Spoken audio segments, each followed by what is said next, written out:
Kidney stones రాకుండా ఎలా కాపాడుకోవాలి? రానున్నది సమ్మర్ కనుక అందరూ ఎండకి ఎక్స్పోజ్ అవుతూ ఉంటుంటారు. కిడ్నీ స్టోన్స్ రాకుండా మనం ఏ రకంగా జాగ్రత్తలు తీసుకోవాలో డిస్కస్ చేద్దాము. I'm doctor Lakshman Bellamkonda, senior urologist, managing director at Hyderabad urology and andrology hospital, Kothapet, LB Nagar. Kidney stones రాకుండా ఉండాలంటే అందరికీ తెలిసిన జనరల్ ప్రికాషన్సే ఉంటాయి.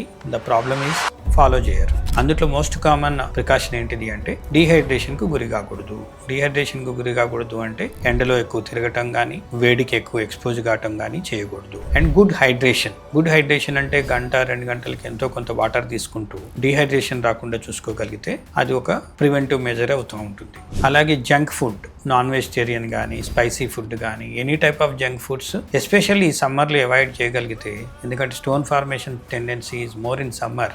ఈ పర్టికులర్ పీరియడ్ అప్పుడు మనం కొంచెం కాపాడుకోగలిగితే స్టోన్ తయారయ్యే ఇన్సిడెంట్స్ నుంచి మనం తగ్గించుకోగలుగుతాం. అండ్ ఫోర్త్ ఇంపార్టెంట్, యూరిన్ ఎప్పుడైతే తయారై బ్లాడర్ ఫుల్ ఉంటుందో ఎక్కువసేపు ఆపుకోకూడదు. వెంటనే వెళ్ళి విసర్జించి రావాలి. అది ఎక్కువసేపు ఆపుకున్నట్టు ఉంటే అది ఇన్ఫెక్షన్స్కి దారితీస్తుంది. ఇన్ఫెక్షన్ నుంచి మళ్ళీ కిడ్నీ స్టోన్స్ తయారు కావడానికి కూడా ఛాన్స్ ఉంటుంది. కనుక ఈ ప్రికాషన్స్ మీరు జాగ్రత్తలు తీసుకున్నట్టు ఉంటే వచ్చే సమ్మర్లో మీ కిడ్నీ స్టోన్స్ రాకుండా కాపాడుకోగలుగుతారు. కుదిరితే సమ్మర్లో బయట తిరిగే మీ ఫ్రెండ్స్ అందరికీ వీడియోని షేర్ చేయండి, ఫాలో చేయండి అండ్ సబ్స్క్రైబ్ చేయండి.